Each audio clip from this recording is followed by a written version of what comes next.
listening to the podcast of the Andrea Mitchell Center for the Study of Democracy at the University of Pennsylvania. I'm Matt Berkman. Our guest today is Penn Professor Ian Lustick, the Bess W. Heyman Chair of Political Science.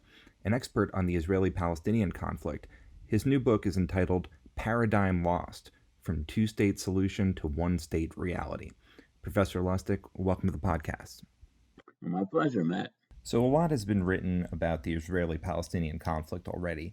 Could you tell us the basic thesis of your book and explain what about your project and your argument is new that distinguishes it from the already voluminous literature on this particular topic? Well, there is, as you're right, a voluminous literature on the Arab-Israeli conflict, and within that, a somewhat less, but still enormous literature on whether the solution to the conflict is a one-state solution or a two-state solution or a cantonal solution or some kind of a binational state that's a form of a one-state solution.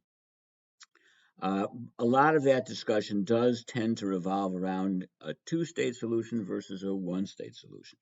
And the contribution that I'm trying to make is to stop talking about solutions because no solution defined as a preferable picture of the future that you know how to get to in a reasonable way is now available.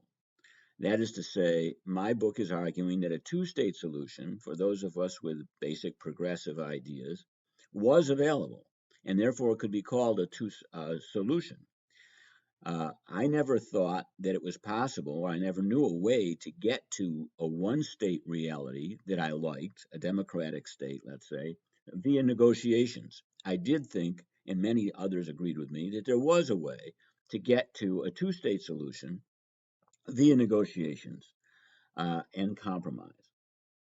If one thinks, as I do, and as I argue in the book, that it is no longer possible, no longer in any politically plausible way, to arrive through negotiations at a two-state solution between Israelis and Palestinians, then I am left with something that is not a one-state solution, but is a one-state reality.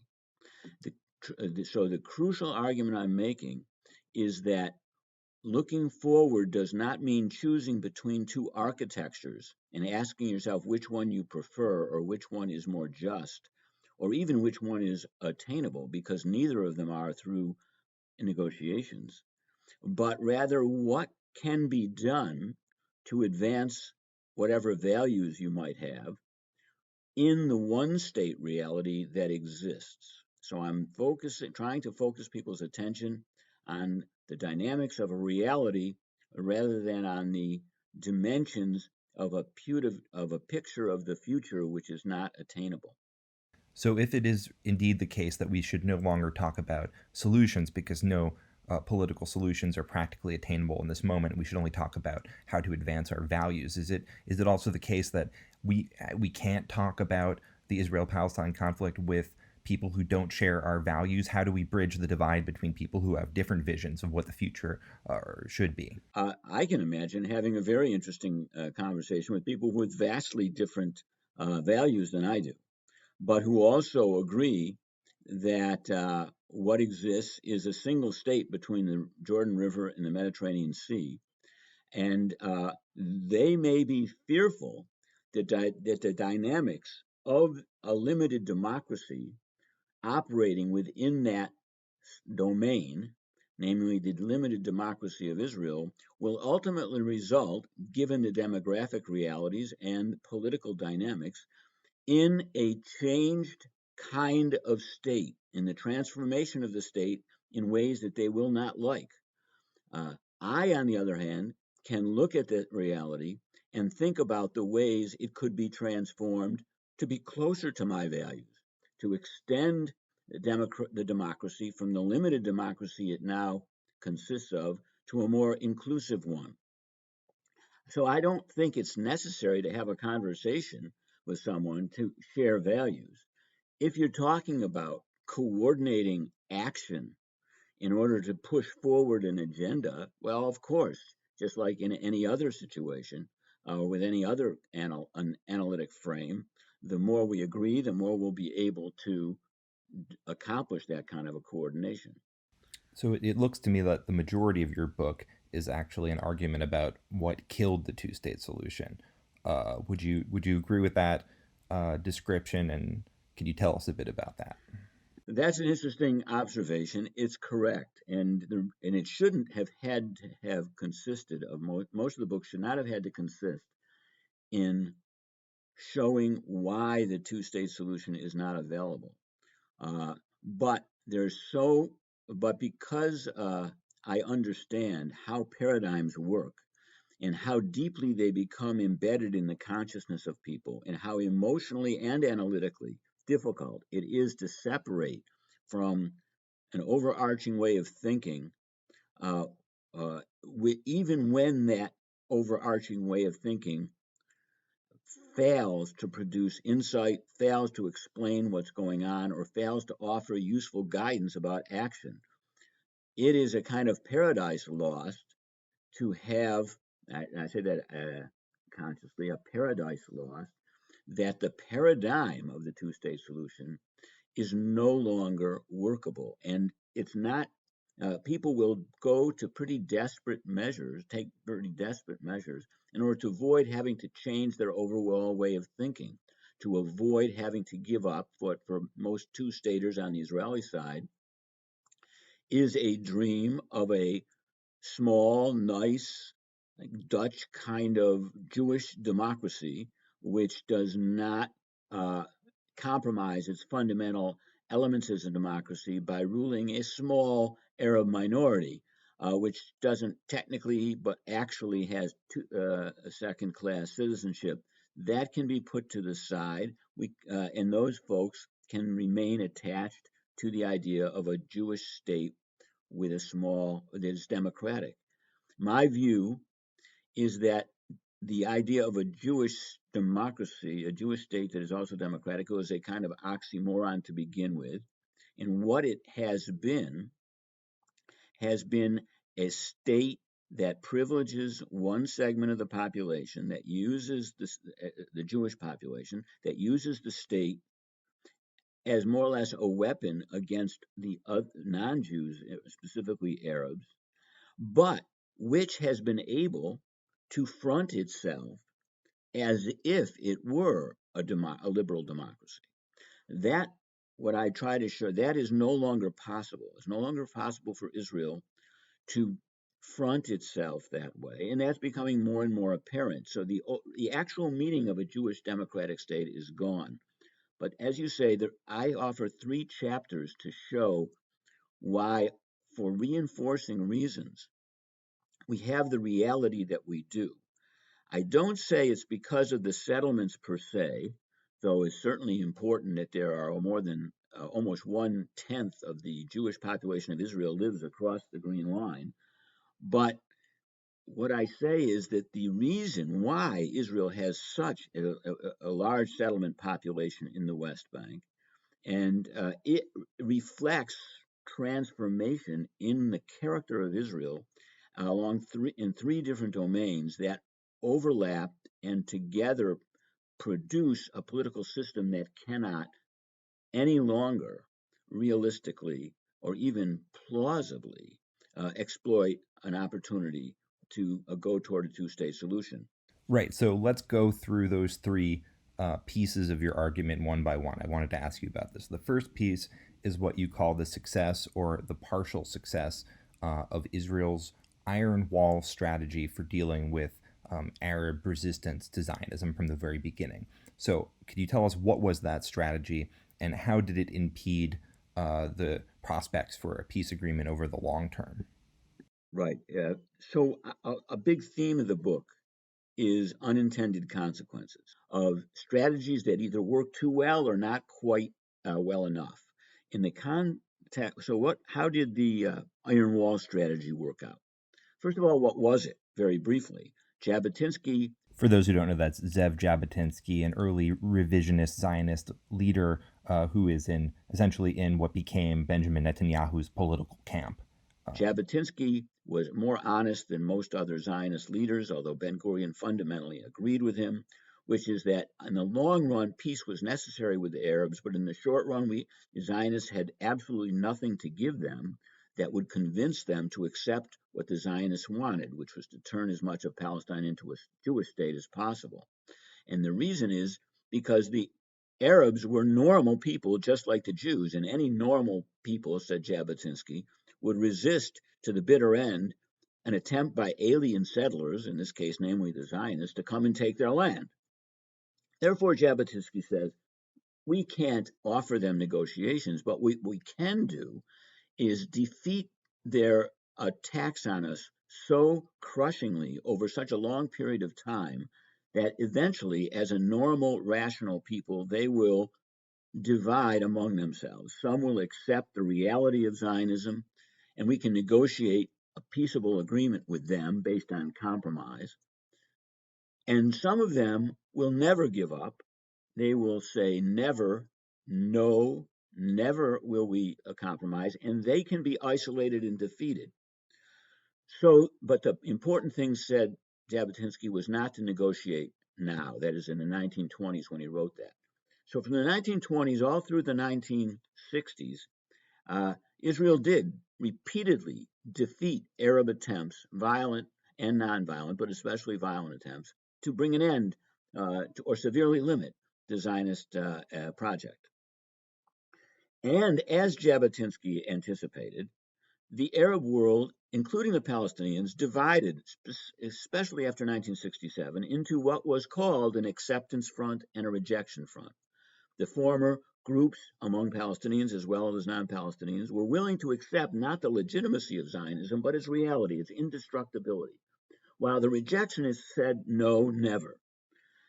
It was at that point that the Iron Wall strategy started to fail, because what Jabotinsky did not realize and never integrated into his strategic vision, and neither did Ben-Gurion, was that if a normal people like the Arabs compromise after being defeated repeatedly, a normal people like the Jews would expand their demands if victorious repeatedly. And that's what happened. So that when it came after the Six-Day War, when Israel faced those opportunities which Jabotinsky had imagined, where the Arab states, with different formulas, and certainly many Palestinians, even before the PLO said to, were offering paths toward a negotiated peace. So many Israelis looked at the West Bank and Gaza as territories they never wanted to abandon, that no government was willing to take the risk of having to go to new elections by opening those negotiations. That reality, that the politics of the Zionist project became more extreme, was a natural thing. From a Jabotinskian point of view, that's what behind the Iron Wall, those who succeed constantly, ought to be expected to do. It was not anticipated, but the consequence of it was to blow multiple attempts to achieve a two-state solution when it was possible. So there's an example in the first chapter of how the unintended consequences of a partially successful strategy ended up producing a one-state reality. So that's the Iron Wall piece. And the second piece of your argument relates to the prominent role of the Holocaust in Israeli public culture.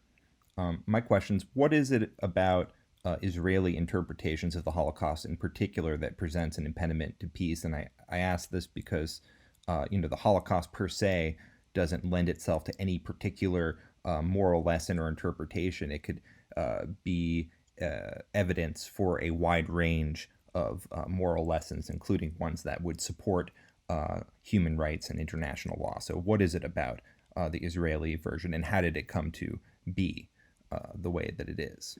Right.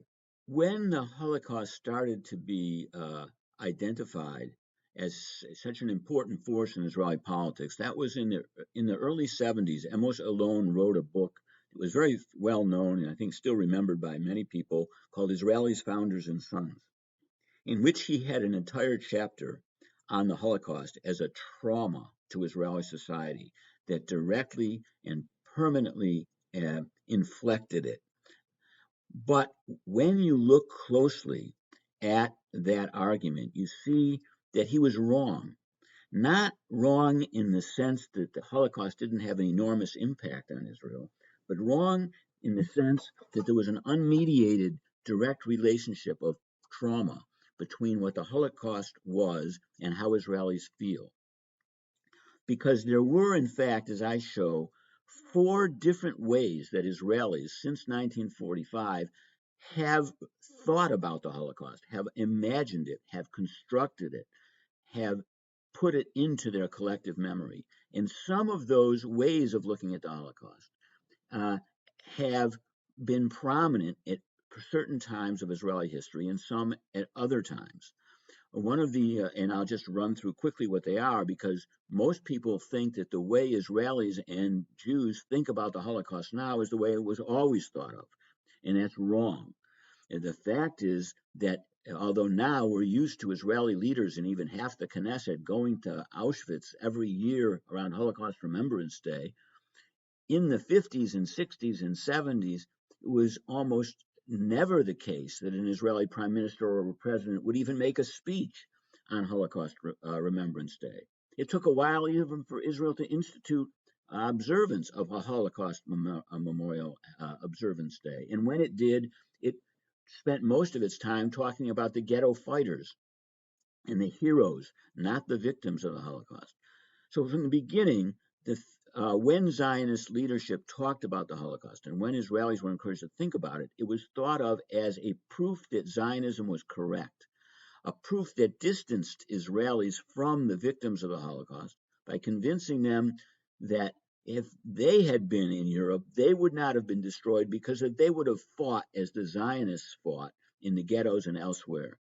That created a psychological distance between Israeli Jews and what they called, in a cruel way, a sabon, that is the soap. Those Holocaust Jews who died in the Holocaust who did not resist, who just let themselves be turned into soap or lampshades.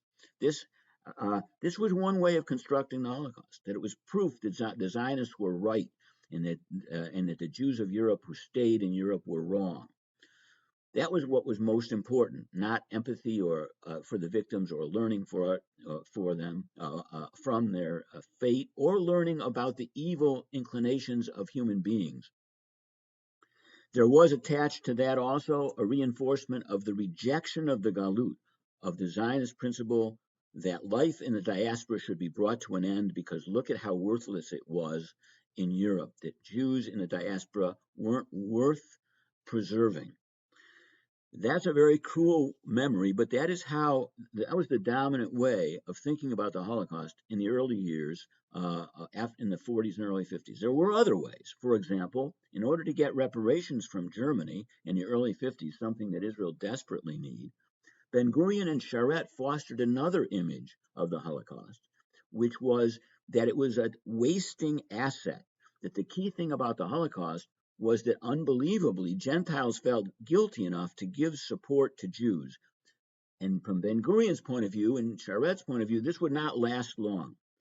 The guilt of the Gentiles had to be exploited, and for that purpose, Israel had to be presented as connected to the Holocaust victims, because if the victims if there was going to be a lot of compensation for their deaths, and Israel was going to get that compensation, there had to be a connection between the victims and Israel. So that started to change the way Israelis looked at Holocaust victims, but it was still a pretty cynical approach, seeing the Holocaust as a wasting asset. At one point, at many points during the war and afterwards, Ben-Gurion was torn between paralytic depression about the Holocaust and a belief that somehow it would be a beneficial disaster. And he found a way to make it beneficial via the reparations agreement with Germany that produced over $85 billion of aid going to Israel and to Israelis. Another, you've mentioned this, during the Eichmann trial, another important but not as important trope in Israeli culture was the idea that the Holocaust was an object lesson in how evil men could be, people could be, human beings could be, and that the event should be seen as a crime against humanity, which is what it was was at the Nuremberg trials, and that crime was one of the crimes that Adolf Eichmann was accused of. And some efforts were made in the Israeli educational system to start teaching that perspective on the Holocaust. But for a variety of reasons that I go into in the book, a fourth way of looking at the Holocaust developed and became dominant and now hegemonic, so that all Israelis, almost all, naturally see the Holocaust in this way. And I call it a template for Jewish life, where you look at the Holocaust and you think, we as Jews only need to know one thing in order to be Jewish, and that is it's always 1938. There's always a Nazi Germany about to attack us, and no Gentile should be trusted. Every criticism or attack on us is a potential sign of a recrudescence of a Nazi threat of annihilation, and there's nothing that we should not do, nothing we should be prevented from doing to defeat the potential for another Nazi-style genocidal attack on us. That idea came out of, was very different from the other ways of remembering the Holocaust. It came out of an identification with the victims that was the opposite of what Jews in Israel thought to begin with. It was combined with the experience of the period before the Six-Day War, when Jews started to think that maybe it was about to happen again to them, and with the political exploitation of those sentiments by politicians like Menachem Begin, who always felt this way about the Holocaust, that the Holocaust was an overwhelming personal psychological event that meant that no non-Jew should ever be trusted, and that all opposition, all criticism of Jews and of Zionism really was a Nazi-style anti-Semitism, especially if it came from Arabs. So what I show in the book is how that particular way of constructing the Holocaust came to be dominant, and how it made compromise, or the political programs emphasizing compromise with non-Jews, and particularly with Arabs, extremely difficult to win as political programs in the Israeli arena of politics. So again, there was no intention. This was a competition among different ways of remembering the Holocaust, a cultural competition that happened to end up, because of the decisions of particular politicians not to not make peace with Arabs, but because they wanted to defeat other politicians, with a political culture in Israel that, even if the Iron Wall argument hadn't produced what I said it produced, it would have been extremely difficult to respond to Arab overtures, because they always would have been perceived as uncertain, risky, and Jews always would have been accused of being friars, of friarim, of being suckers, for falling yet again for what non-Jews are promising, when lurking behind their smiles are Nazi intentions. Now, I want to get on to the third piece of your argument, but something you just said raised an additional interesting question to me, and I want to ask you, do you think that it is in part due to the democratic structuring of the Jewish Israeli polity, that is the existence of competitive elections and multiple parties, at least representing the Jewish public in Israel, that has led to the inability to conclude a peace agreement? Do you think that perhaps if the Israeli government was a authoritarian single-party state, things might have turned out differently? I don't say that it necessarily so, but I think you have a very good point there, that in a way, Jabotinsky's argument imagined that a rational leadership would be so disciplined in its thinking that it would be able to curtail the natural political inclinations of democratic politics that would evolve through outbidding against one another to see who could be tougher on the Arabs. So there is, I think, an argument to be made that it was the very democratic character of the Jewish polity that made it more likely that these would be the consequences. That's right. Okay, so now on to the third piece of your argument.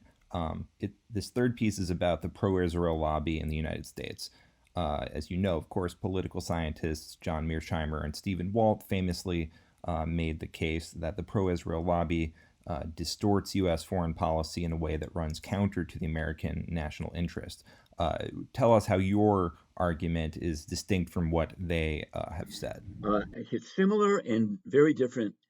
The similarity is that I completely agree with Walt and Mearsheimer and with many other scholars that the single most important factor determining U.S. foreign policy toward Arab-Israeli relations is the lobby in the United States. There's no question about that. All of the literature that has attempted to argue otherwise, if you examine it with any kind of critical eye, it shows itself to be apologetic and desperate to avoid the actual evidence of the case. So in that respect, the power of the Israeli lobby, of the Israel lobby, not the Israeli lobby, but the Israel lobby, I agree with Walt and Mearsheimer. What I am not, I'm going in a different direction from them, however, in this respect. They and so many other critics of the Israel lobby have been concerned that the lobby's effects have been to reduce the effectiveness of American foreign policy, to interfere with the accomplishment or the promotion of American national interests.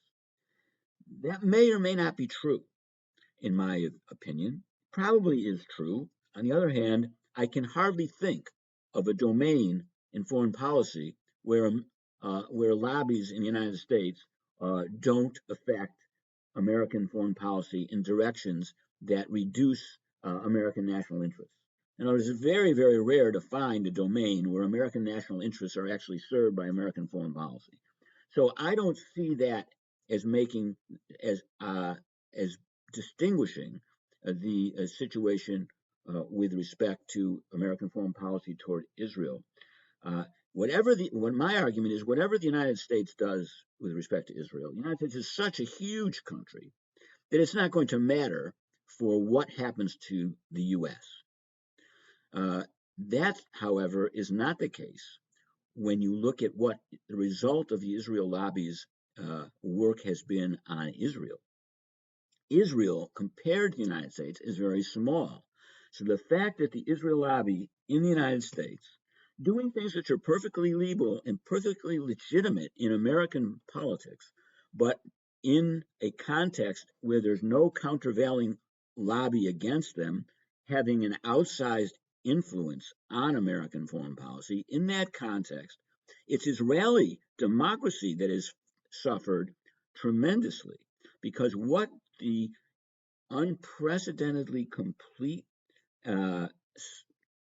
record, say the unprecedentedly generous amount of aid, political, military, diplomatic, that the United States has provided Israel, and provided it almost no matter what the Israeli government has been doing, produced a kind of cocoon around Israeli leaders so that they did not feel, and the Israeli population did not feel, and Israeli democracy did not feel what the long-term consequences would be of short-term policies that would outrage their Middle Eastern region and the world as a whole, even if the United States could stand by them so closely that they wouldn't suffer immediately for it.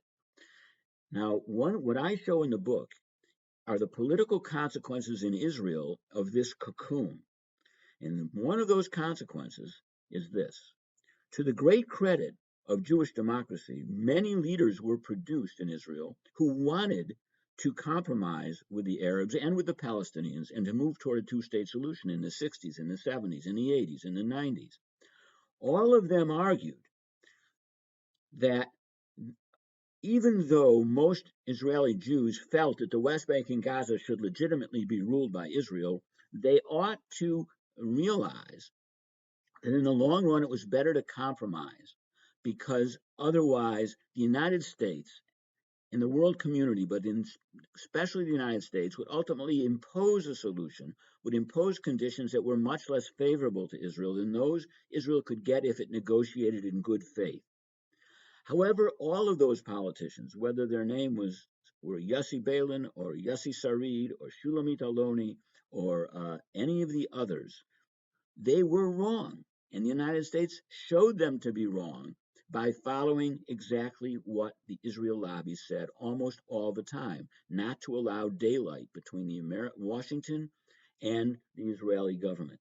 That meant that all the careers of all of those people I mentioned and many others were cut short, were destroyed, were neutralized, and the careers of politicians who chose to ignore those arguments believed that the United States would never exert serious pressure on Israel, and therefore that they could afford to appeal to the paranoia and the fantasies and the prejudices of Israeli voters to expand what they thought they could get, to insist on having as tough a policy toward the Arabs as possible because it was popular, and to keep and to expand territorial demands in line with those prejudices.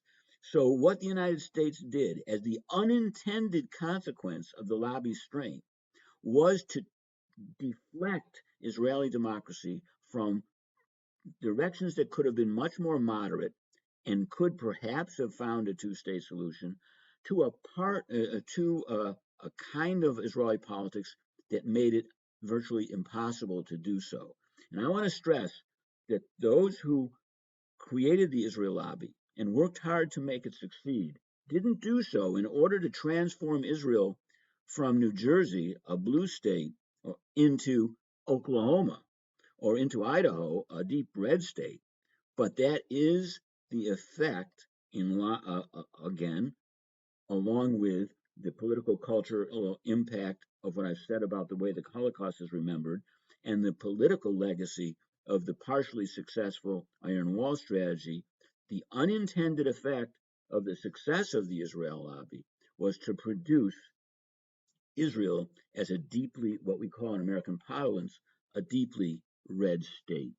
So, given everything you've just told us, my final question is there any hope? Is there any reason why people who have previously been invested in fighting for peace and justice in Israel, Palestine, should continue doing what they're doing, or should they just give up and move on to something else, maybe fighting climate change or whatever? What do you think about that?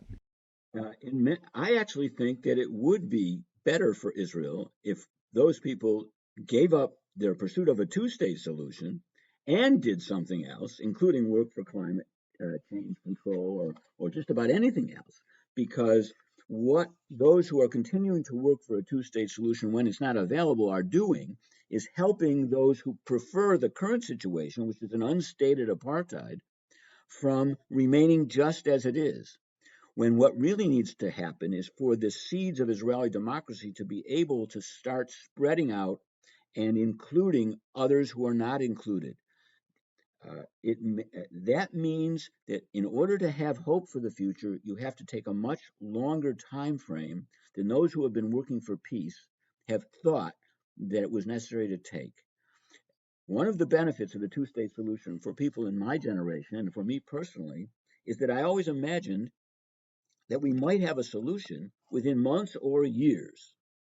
There might be next year, next election cycle, that concatenation of events, that configuration of politicians that would lead to the compromise solution that we knew was in the best long-term interest of both sides, and which for a while was the most popular outcome for pluralities, if not majorities, on both sides. But that's one of the things that we have to give up because of the one state reality. Instead, you have to take a perspective that if there will be a situation with a set of problems better than the problems that we have today, that will take decades and generations, not years, months, or years, but decades and generations. Why? Because I'm putting the one state reality of a limited democracy into a different comparative framework. Let's think of systems that were limited democracies and faced large populations which they hated, the majorities in those hated, despised, feared, and believed were never going to be qualified to participate in politics. That's one of the examples I use in the book is the status of blacks in the United States. When Lincoln fought the Civil War, partially over slavery, he fought it mainly to make sure that there would not be two states in the North American continent, at least in this part of it. There would only be one. He was insistent on a one-state solution. From his mind and the mind of the people who supported him, who fought in that war, it was not going to be a multiracial democracy that was preserved. There was no idea of that. When Lincoln talked about what would happen to the freed slaves, he imagined they would go back to Africa. Others thought they would go to Mexico. But no one thought in terms, very few people thought in terms of a multiracial democracy. That was the unintended result of the Union victory over the South. The South wanted a two-state solution, so one state could be a slave state. But how long did it take? Well, to begin with, there was an effort by the Republican Party to integrate blacks right away into American democracy, give them the vote. And it might be of interest to those listening, who was the first president elected with a minority of white votes? And when I asked that, they said, was it Obama? Was it Clinton? No, it was Ulysses S. Grant, because it was that way, by enabling the vote to so many blacks right away after the Civil War, that the Republicans could win the presidency. However, they were forced to accept Jim Crow, and under Jim Crow, blacks lost the right to vote, lost their political representation throughout the South, and it took generations of struggle before we started in this country to move really toward a multiracial democracy. So the kind of civil rights framework that you seem to be endorsing is the same framework that is put forward by those behind the boycott, divestment, and sanctions movement. Is that something that you are endorsing to push the situation forward? There are a variety of tactics, and BDS is certainly one of them, partly because it's so flexible.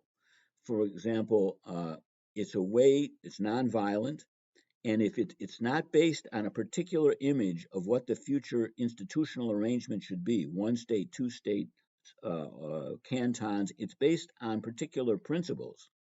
The principle of rights of return for refugees, the principles of non-discrimination being one of the most important. So when I look at BDS and ending the occupation, but remember, there are two ways to end an occupation. The South was occupied by the North, just as Akko was occupied by Israel in 1948. Akko is no longer considered occupied territory. The occupation there ended after about a year or so, because all the people in that territory were granted Israeli citizenship and became part of the Israeli democracy, such as it is. And the South ended its occupation. The occupation of the South took a lot longer for all the population in those territories to become integrated into American politics. But George Wallace, the arch segregationist, won his fourth term as governor of Alabama by kissing black babies, because that's what limited democracies do. It's the same way that women got the vote. Women did not get the vote because men and women sat down and agreed in the negotiations with one another that the men would finally agree that the women should have more rights. They got the vote, whether it's in Britain or the United States or in many other places, because some men feared that they would lose to other men in elections, and the women who were demanding the vote were seen as voting pools that could help them preserve their power. That kind of alchemy in democracy is what gives me, and I think should give other people, hope for the future, even though it will be a long. Well, how do you apply that analogy? Well, look at Israel right now. It used to be that Arabs were completely excluded from Israeli politics. Insofar as they could vote or they had representation, those were puppet members of Jewish parties that were absolutely not free to do anything on their own, and were included in governments not as ministers, but they were included in governing coalitions. But they were meaningless. They weren't really Arab parties. Now, then Arab parties emerged because the Likud and the labor blocs were so evenly matched and so ferociously in competition with one another that neither could afford to alienate completely those Arabs who might vote either way. That's why we now have actual parties, because in the 1980s, there was an opening for Arabs to get more political rights. And today, we see that the entire question of who's going to be the prime minister, whether a government is going to even be formed, revolves centrally around Arab political decisions. And that's when Arabs are only 20% of the population and only 15% of the votes. In East Jerusalem, where Arabs are have their 330,000 Arabs, and they are citizens of the city of Jerusalem, not of the country, their vote in municipal elections could produce and could have produced in the last 2 years, in the most recent municipal election, a very liberal mayor. The fact that the Palestinian Authority was still telling Arabs in East Jerusalem not to vote in that election because it would legitimize the occupation thwarted the attempts of at least 20% of Arabs in East Jerusalem who wanted to vote, who wanted to take charge of their lives in that way and integrate into Jerusalem politics. Those are the things that will happen in the future, and eventually moderate Israelis, liberal Israelis, will recognize that they will never take power again in Israel unless the Arabs become complete members of the political system. And I mean by that West Bank and Gaza Arabs as well. That's going to be as long a process as it took the Irish Catholics after Ireland was annexed in 1800 to become a full-fledged members of the British political system and transform it. It's going to take the same time frame as it took women, in the same time frame as it took blacks to transform this country. Think about the Democratic Party. It stood behind Jim Crow 100%. It was the Democratic Party that prevented the New Deal benefits from being extended to blacks in the South. And yet now the Democratic Party cannot hope to win power in this country without a massive turnout of black voters. That is what democracy can do. Well, that's both hopeful and very depressing. So I am Lustick. Thank you for joining us on the podcast. My pleasure, man. Thank you.